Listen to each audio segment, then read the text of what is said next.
The story begins with the widow, Mrs. Hattie Collins, standing at the edge of the dusty, sun-baked road that led to the ranch on the outskirts of the town. Hattie was a woman of generous proportions, round in every direction, her cheeks rosy and her hands strong from years of tending to her late husband's small garden and household. After her husband's passing, she had lived a quiet life in a modest, creaking cottage near the town center, often subject to the whispers and judgmental glances of the townspeople. To them, she was more of a figure to mock than admire, her size, her widowhood, and her perceived clumsiness marking her as an easy target. Yet beneath the teasing and gossip lay a woman of great kindness and an unyielding spirit, qualities that only the keenest observer could notice. The townspeople, in their collective pettiness, had devised a task for her that they thought would be humiliating, or at the very least make her presence feel unnecessary. They insisted she deliver food to the rancher, a man known throughout the area as a recluse. He was rumored to be harsh, unwelcoming, and perhaps even dangerous in his solitude. Some townsfolk claimed he never spoke to anyone unless it was unavoidable. Others whispered tales of heartbreak and tragedy that had driven him into isolation. To the townspeople, sending Hattie to him was a way to rid themselves of both her presence and his, keeping the margins of their society neatly defined. As Hattie prepared for her journey, she packed a modest basket with bread, butter, preserves, and a few other small comforts she hoped would be acceptable to the rancher. She tightened the straps of her warm apron and took a deep breath, feeling both trepidation and a strange spark of excitement. Unlike the townspeople, Hattie had a generous heart, and while she understood their mockery, she did not let it harden her spirit. This errand, while meant to embarrass her, presented a curious opportunity to step outside her routine, perhaps even to connect with another human soul. The journey to the ranch was not long in distance but felt vast in significance.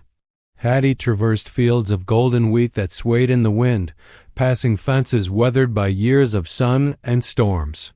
She imagined the rancher watching from some shadowed corner, perhaps sizing her up or preparing to turn her away.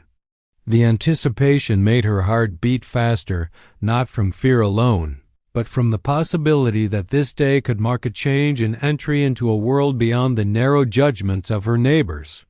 Finally, she approached the ranch. The house stood stoically against the horizon, a solid structure of timber and stone, with the scent of hay and livestock drifting in the breeze. Pigs grunted softly in their pens, a testament to the rancher's livelihood and the labor he had poured into his land.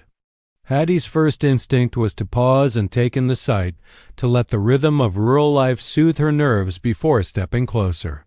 She could hear the faint creak of a gate and the soft thud of boots on earth, a sound that hinted at the rancher's presence.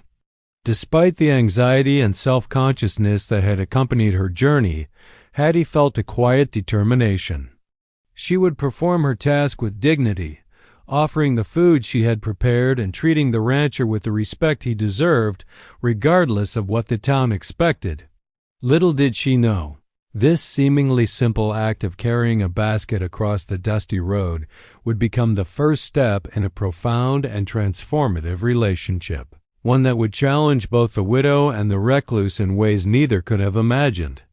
In this opening, the story establishes Hattie as a character of resilience and compassion, introduces the rancher's isolation, and sets the tone for a narrative about unexpected connection, the breaking of societal judgments, and the quiet courage found in ordinary acts.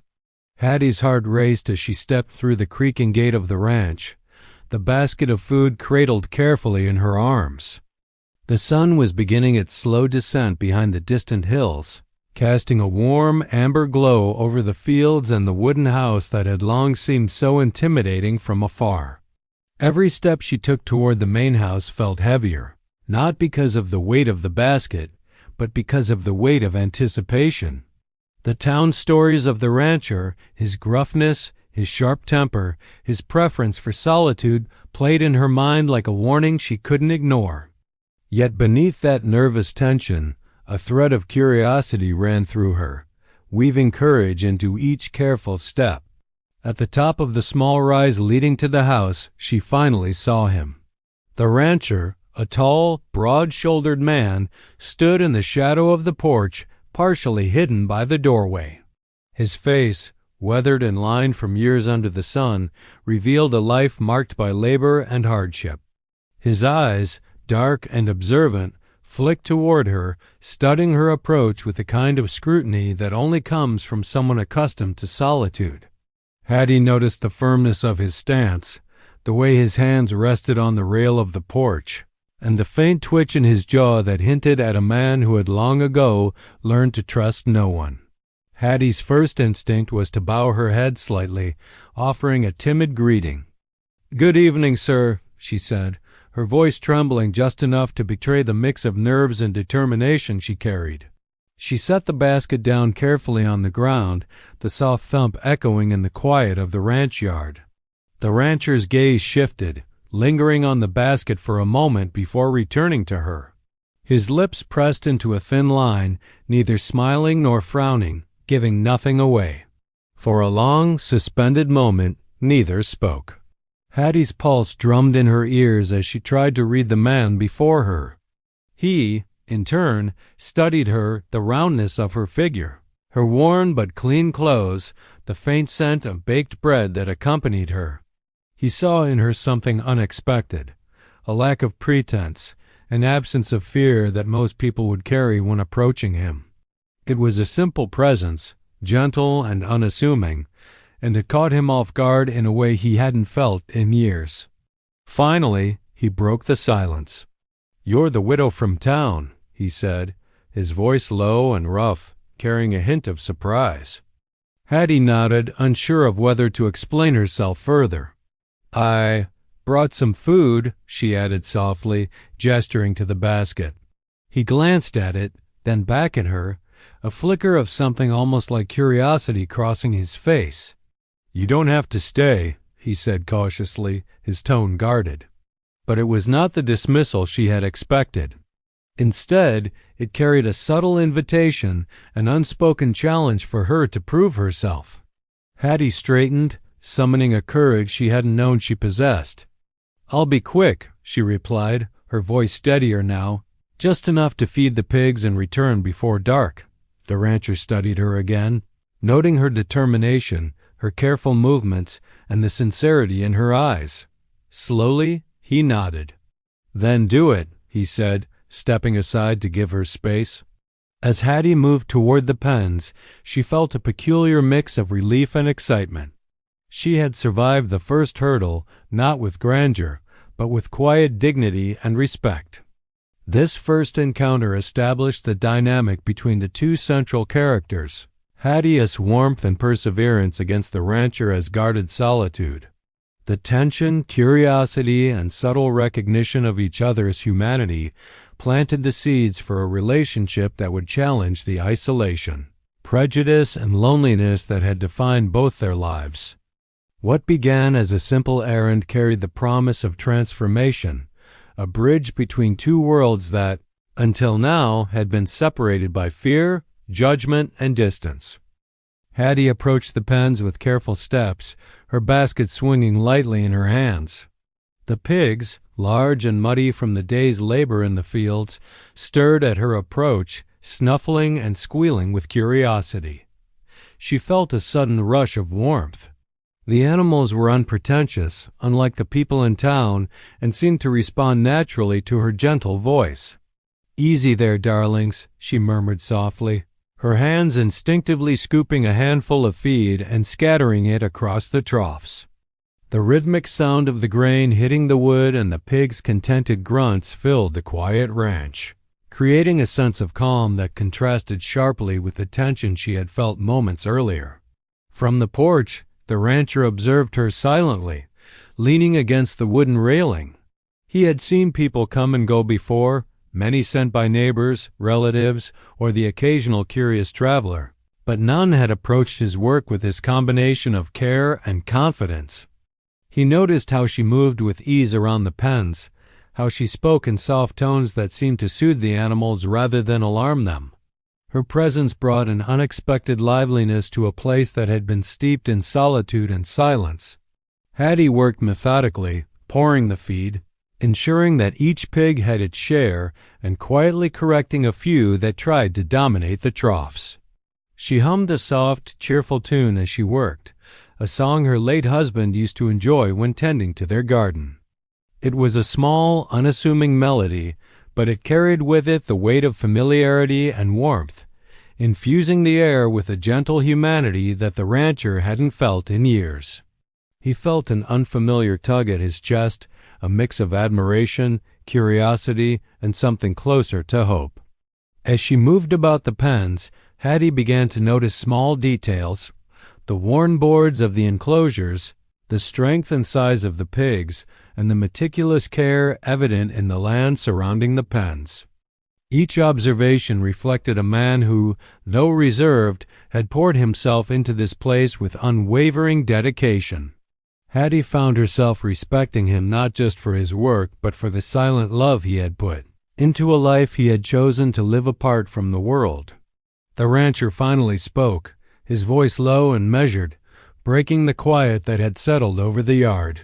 "You handle them well," he said. Hattie glanced up, a small, shy smile crossing her face. "I've had practice," she replied simply. The words were unassuming, yet they carried a confidence that caught him off guard. Most visitors would have fumbled, scolded the pigs, or hesitated nervously. Hattie moved with ease, treating the animals with respect and attention. In that moment, the rancher realized that she was not merely a figure sent to perform a chore, she was someone with heart, intelligence, and genuine compassion. As the feeding continued, the rhythm of their shared labor began to foster an unspoken connection. Hattie's laughter as a particularly stubborn pig nudged her gently, the soft clatter of the troughs and the occasional grunts and snorts of the animals created a symphony of ordinary life that felt comforting and familiar to both of them. For the rancher, this was a quiet revelation. Here was someone who approached his world not with judgment, but with understanding and warmth. For Hattie, it was a moment of empowerment, proving to herself that she could bring kindness and light into spaces others deemed too harsh or unwelcoming. By the time she had finished, the pens were tidy, the pigs content, and the air around them charged with a subtle but undeniable shift. The rancher, who had once considered himself untouchable by human connection, found himself observing her more closely, silently questioning why he felt a spark of curiosity and admiration for the widow sent to feed his animals. Little did either of them know, this simple act of feeding pigs would mark the beginning of a bond that would transform both their lives, challenging prejudices, loneliness, and the walls they had built around their hearts. Back in town, Hattie's absence did not go unnoticed. The neighbors, who had orchestrated her visit to the ranch with a mix of mockery and curiosity, gathered in the usual clusters by the market, the general store, and the well-trodden paths of the main street. Whispers rippled through the crowd like a persistent breeze, carrying tales and half-truths about the widow's journey to the recluse's ranch. "She thinks she can charm him with her cooking," one woman snickered, fanning herself with a handkerchief. "Fat as she is, does she expect him to notice her?" remarked another, the corners of her mouth curling in derision. The gossip wasn't merely idle chatter. It was a weapon, a way for the townspeople to maintain social hierarchies and keep individuals like Hattie in their place. They had long labeled her as an object of ridicule, the widow with no family, no wealth, and far too many pounds to matter in their shallow eyes. Yet, as they spoke, there was also a flicker of intrigue. Some wondered, despite their outward mockery, whether Hattie's visit might succeed where others had failed. Could she, with her genuine kindness, breach the fortress of the rancher's solitude? The question hung unspoken but heavy in the air. Hattie herself was not aware of the exact tone of the gossip as she tended to the ranch. but its weight was felt in the occasional sideways glance from those few who did know of her errand. She had been trained, over years of widowhood and quiet humiliation, to recognize when she was being judged, and she carried the habit with her now, a gentle shield against the sting of public opinion. Still, for all the town's scorn, there was a strange sense of empowerment in proving herself capable of stepping outside their constraining expectations.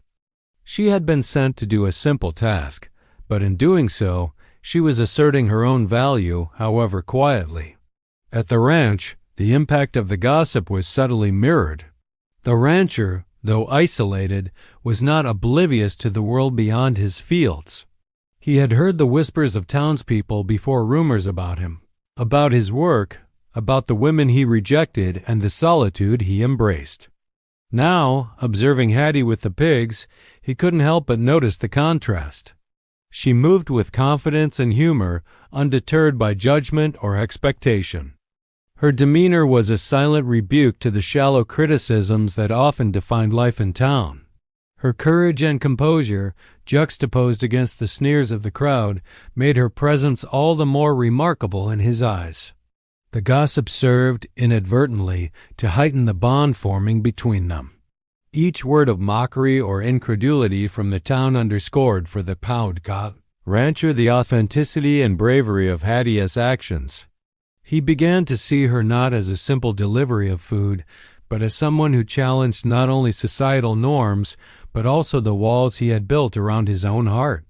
Her willingness to face scorn for the sake of compassion reflected a rare strength of character, one that resonated with his own unspoken vulnerabilities.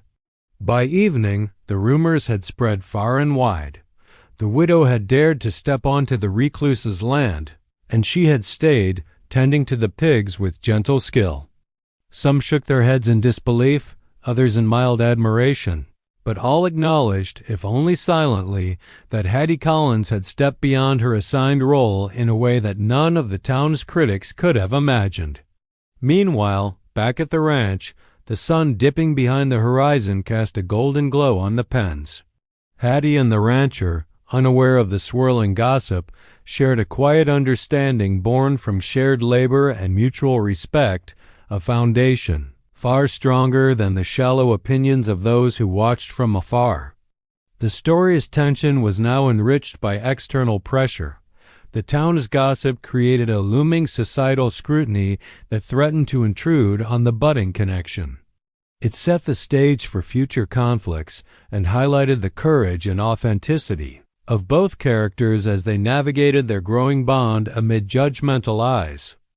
As twilight descended over the ranch, painting the sky in hues of pink and gold, Hattie and the rancher moved to the small porch to rest after the day's work. The pigs were settled in their pens, snuffling contentedly, and the quiet of the land seemed to invite conversation.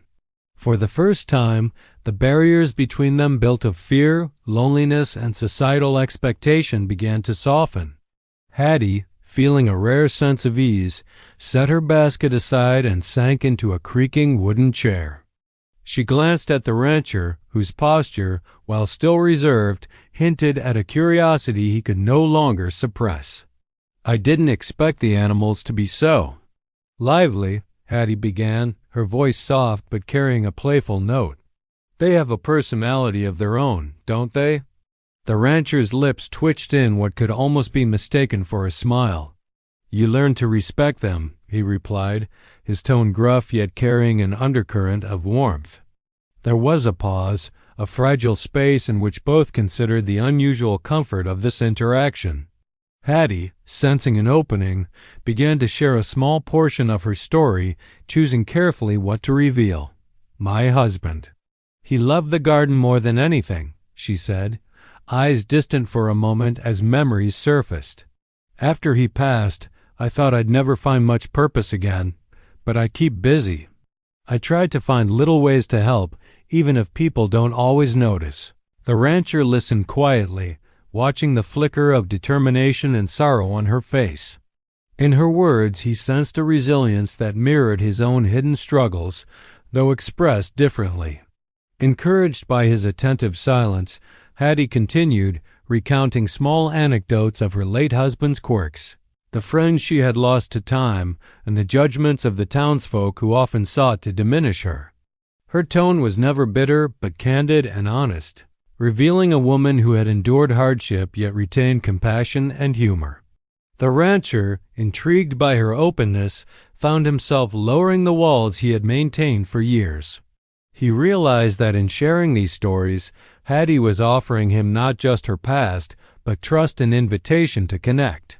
Eventually, the rancher spoke, his voice quieter, tinged with vulnerability he rarely allowed anyone to witness. I lost my brother in an accident when we were young. Since then, I've kept people at a distance. It's easier that way. He glanced toward the horizon, as if seeing the memory etched in the fading light. Hattie's hand, resting on the edge of her chair, twitched slightly. It doesn't have to stay that way, she said gently.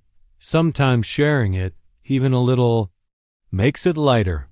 The rancher looked at her, startled by her insight and the unassuming wisdom in her words. From that point on, their conversation flowed more freely. They spoke of small joy sunsets, the rhythm of farm life, the quiet satisfaction of a day's work, and of deeper pains, loss, fear, and isolation. Each story revealed not only their past struggles, but also their shared capacity for empathy. In Hattie, the rancher saw a woman unafraid to face the judgment of others, and in him, Hattie recognized someone shaped by grief yet capable of loyalty and quiet strength.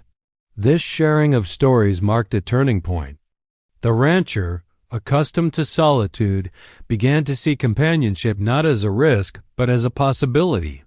Hattie, often marginalized by the town, found in him a safe place to express her own truths without fear of ridicule. The emotional intimacy that developed in this twilight moment was subtle but profound, a bridge between two lonely hearts slowly learning to trust each other. By the time darkness settled over the ranch, the space between them felt smaller, their connection more tangible. Words had begun to weave a bond stronger than any social expectation or prejudice. In their shared stories, they discovered not just understanding, but the possibility of a new life, one in which companionship, trust, and unexpected affection could thrive despite the harshness of the world around them. The following morning, the ranch was bathed in soft sunlight, and Hattie had returned to the pens to finish chores she had begun the day before. She moved with her usual care, scattering feed and checking the pigs' water, humming a gentle tune that floated across the farm like a thread of warmth. The rancher had stepped outside to inspect fences, and for a moment their shared silence felt comfortable, almost companionable. But life on a ranch is unpredictable, and small moments of calm often precede sudden trials. As Hattie reached to lift a heavy bucket of water, her foot caught on a protruding root, and she stumbled, the bucket tipping violently. Cold water splashed over her, soaking her apron and cascading into the mud below. Startled, she let out a small cry, more from embarrassment than pain, and slipped further, nearly falling entirely.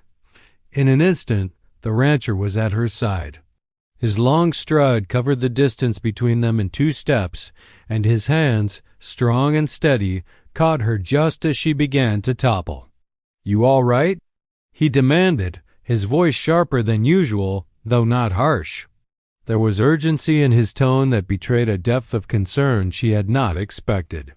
Hattie, cheeks flushing both from the scare and the sudden intimacy of his grasp, nodded, managing a small, sheepish smile. "Yes, thank you."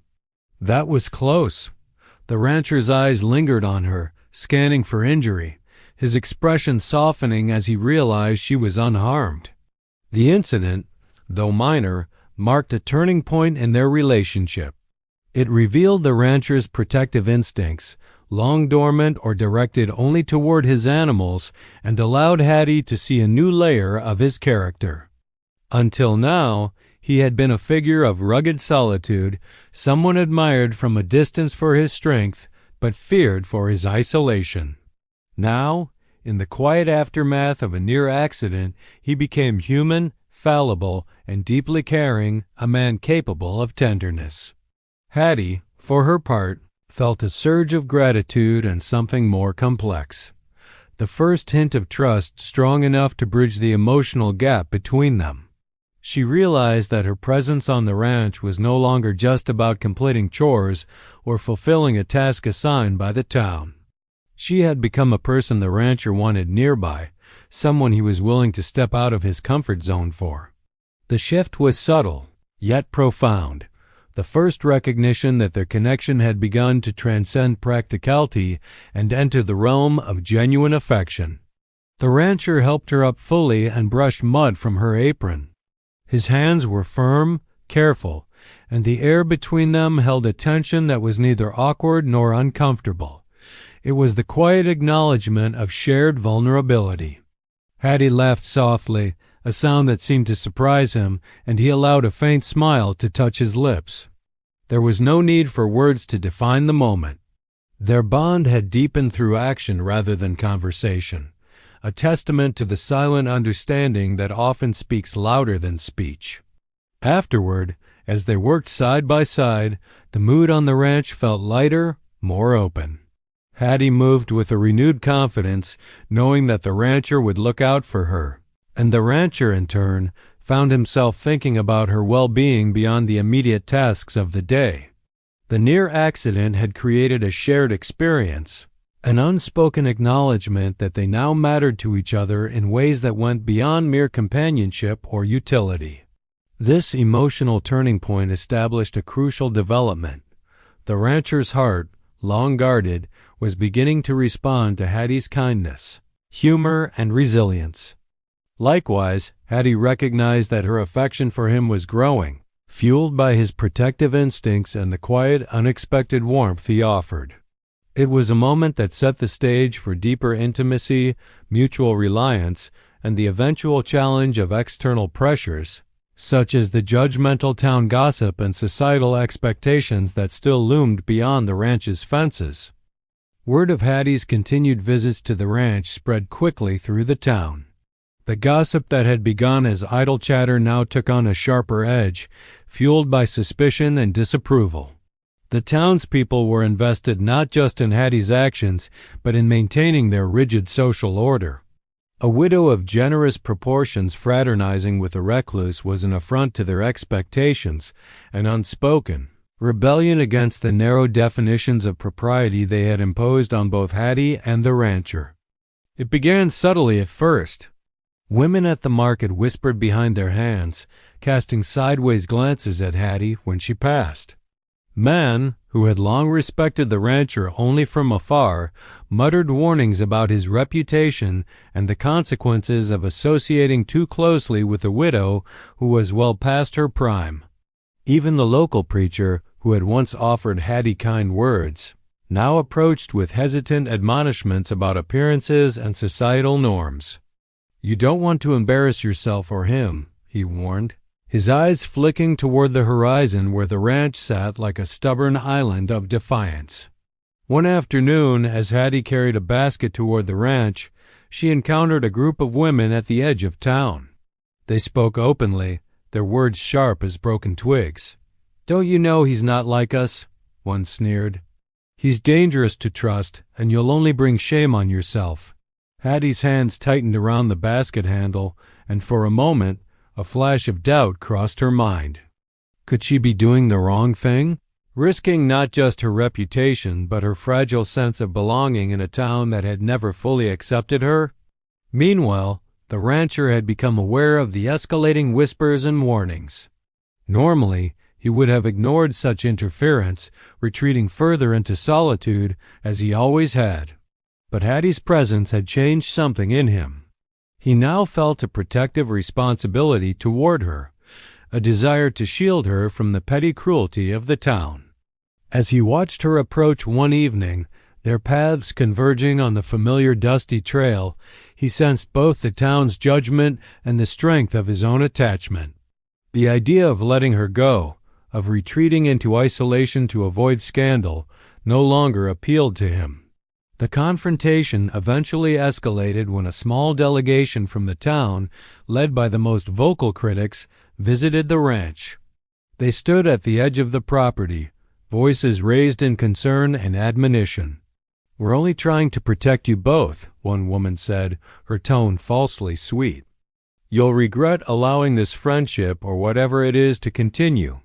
The rancher listened quietly, the tension in his broad shoulders noticeable, but he did not speak immediately. Hattie, standing beside him, felt a surge of defiance and solidarity. This was their world now, the ranch where judgment could not reach them if they refused to let it. Finally, he spoke, his voice calm but resolute, carrying the weight of authority born from years of labor and self-reliance. "She stays." "You have no say in this," he said, each word deliberate. There was no room for negotiation or persuasion. Hattie's heart lifted at his declaration, a mix of relief and gratitude flooding through her. The town's warnings, though loud and persistent, could not penetrate the protective bubble the rancher had established. In that moment, she realized that she was no longer a passive participant in others' schemes. She was valued, protected, and seen. This confrontation solidified the dynamic between Hattie and the rancher. The town's threats, rather than driving them apart, strengthened their bond. They now faced an external challenge together, a common adversary in the form of societal judgment. The experience fostered mutual respect, deepened trust, and revealed the rancher's willingness to act decisively to protect not just his property, but Hattie's dignity and their shared sense of belonging. By nightfall, as the town's voices faded into the distance, the ranch was calm once more. Hattie and the rancher stood together on the porch, the tension of the day lingering like a faint shadow. But beneath it was a profound understanding. They had chosen each other, despite the world's judgment, and this choice was binding in a way neither had expected. The seeds of a lasting, transformative relationship had firmly taken root. The next morning dawned crisp and clear over the ranch, the golden light spilling across the fields and casting long shadows from the pens and outbuildings. Hattie had arrived early, as usual, carrying a basket of freshly baked bread and preserves. The rancher had been watching from the porch, his eyes fixed on her as she moved with ease through the familiar routine. Yet today felt different. There was a quiet tension in the air, a sense that something unspoken hung between them, waiting to be addressed. After tending to the animals together, the two moved to the porch, where the sun's warmth created a comforting cocoon around them. The silence stretched for a moment, neither daring to speak first. Finally, the rancher cleared his throat, his deep voice breaking the morning calm. "Hattie, I want you to stay," he said, each word deliberate, heavy with meaning. Hattie paused, caught off guard by the directness of his declaration. For a moment, she thought he was joking, or perhaps merely speaking out of gratitude for her help with the chores. But the intensity in his gaze told her otherwise. "I stay?" she asked softly, her voice a mixture of surprise and curiosity. The rancher nodded, stepping closer, the gravel crunching under his boots. "Yes, I mean it.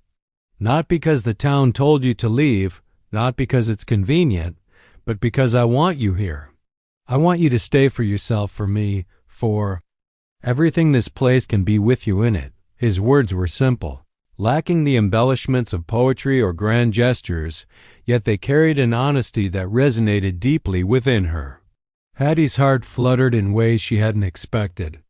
The thought that someone, especially someone as strong, stoic, and seemingly untouchable as this rancher could see her, value her, and desire her presence, was almost too much to comprehend.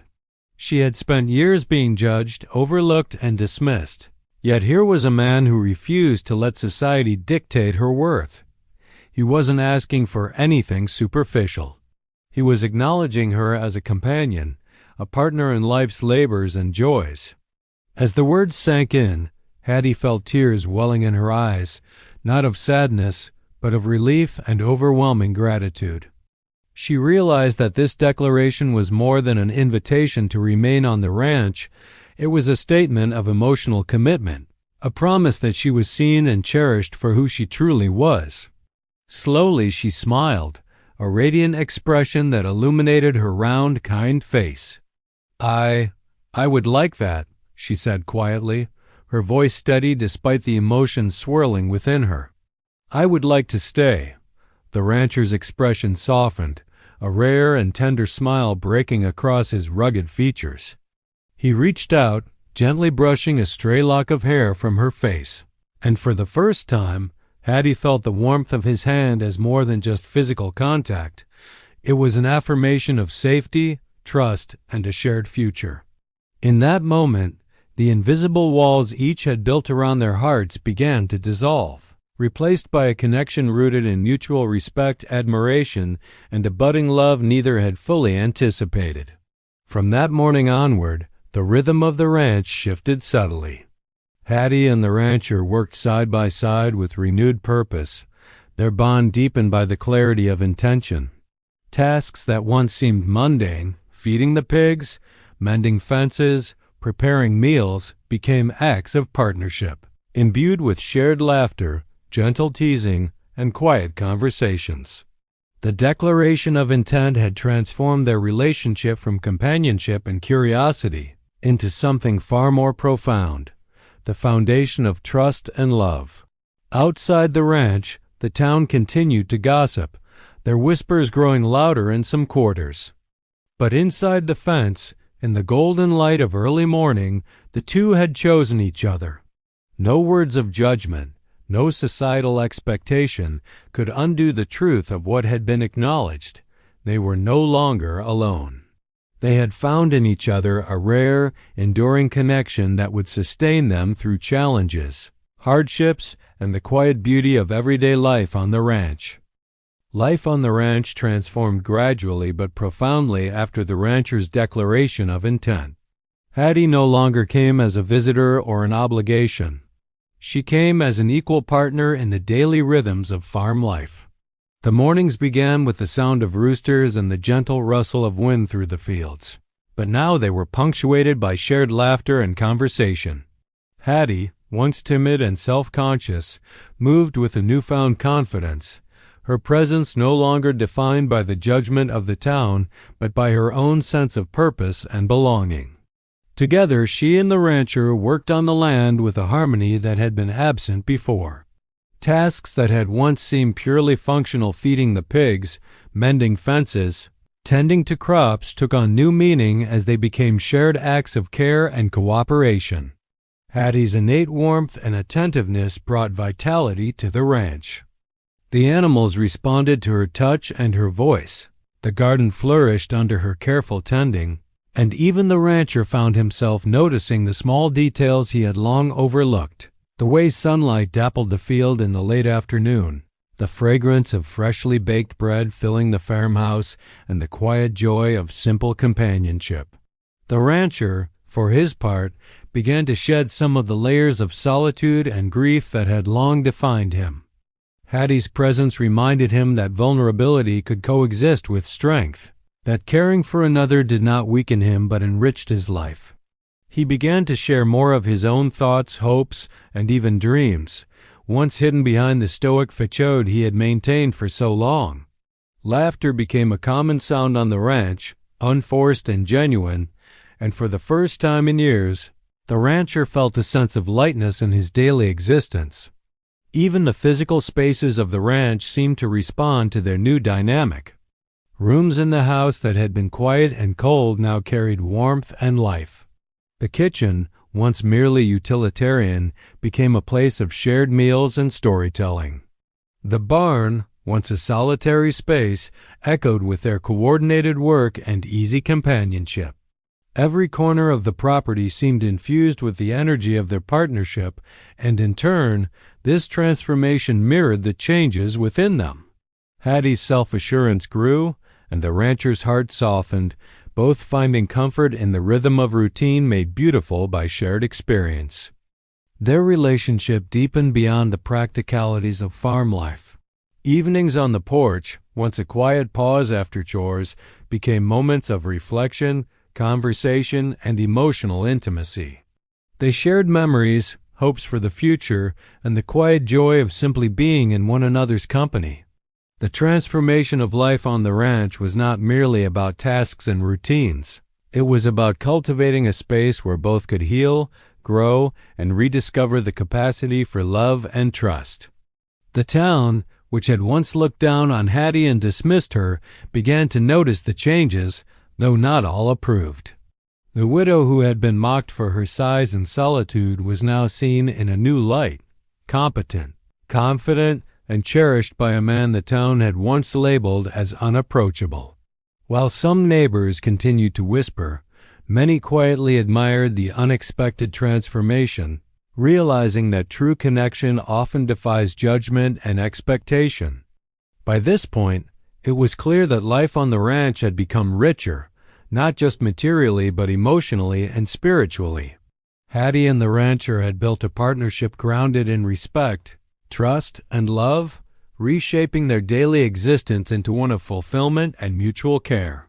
The hardships that once marked the rancher as solitude and the widow's widowhood were no longer defining features of their lives. Instead, they were stories that had led them to each other, providing the foundation for a shared future filled with warmth, laughter, and quiet contentment. This transformation set the stage for the story's final resolution, where their love, strengthened by daily life and the overcoming of prejudice, would ultimately be recognized and celebrated both by themselves and gradually by the wider community. As the seasons changed, so too did the town's perception of Hattie and the rancher. What had once been the subject of ridicule and judgment slowly transformed into quiet admiration and, in some cases, genuine respect. The pair's daily life on the ranch, filled with shared labor, laughter, and obvious companionship, became a visible testament to the strength of character, kindness, and mutual respect. Neighbors could no longer dismiss Hattie as merely a fat widow or the rancher as an untouchable recluse. Their connection transcended gossip, creating a narrative that even the harshest critics could not ignore. It began subtly. A few townsfolk, previously quick to snicker, started to observe from a distance the harmony between Hattie and the rancher. They noticed her skill with the animals, the care she took in the garden, and the ease with which she navigated the demands of ranch life. The rancher, in turn, was visibly changed, more approachable, lighter in spirit, and clearly happier in Hattie's presence. Those who had assumed the widow was an intruder in his life slowly realized that she was not only welcome but essential to the rhythm and vitality of the ranch. A pivotal moment came when a local festival brought townspeople near the outskirts of the ranch.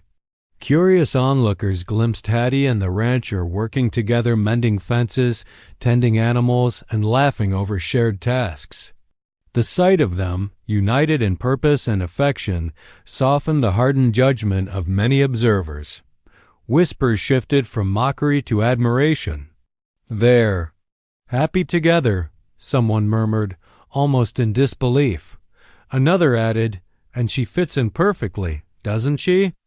Even those who had once doubted Hattie's worth began to recognize the authenticity of the bond she shared with the rancher. The transformation in public perception mirrored the private transformation within the town's social dynamics. Children who had once mimicked the town's ridicule now looked upon Hattie with curiosity and respect.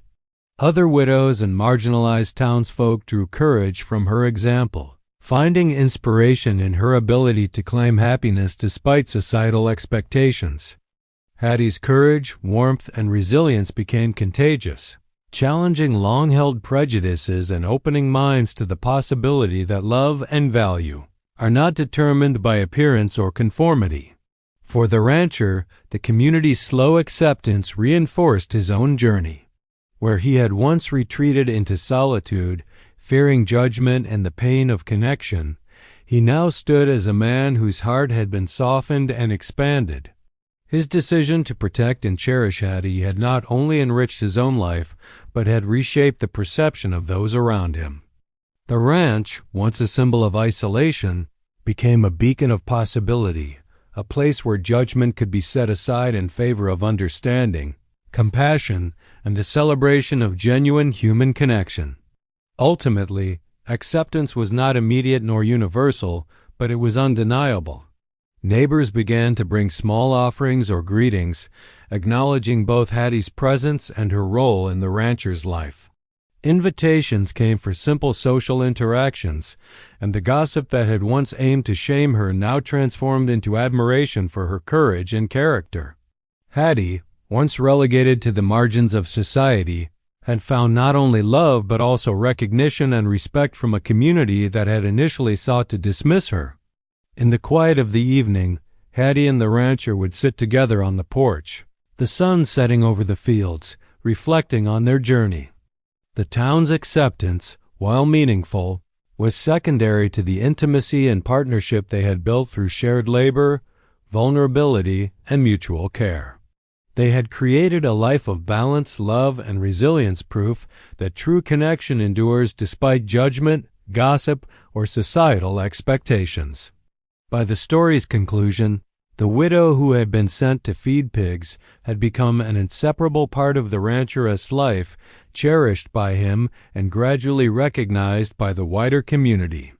Their story stood as a testament to the transformative power of kindness, courage, and the willingness to look beyond appearances, creating a lasting legacy of love, respect, and acceptance.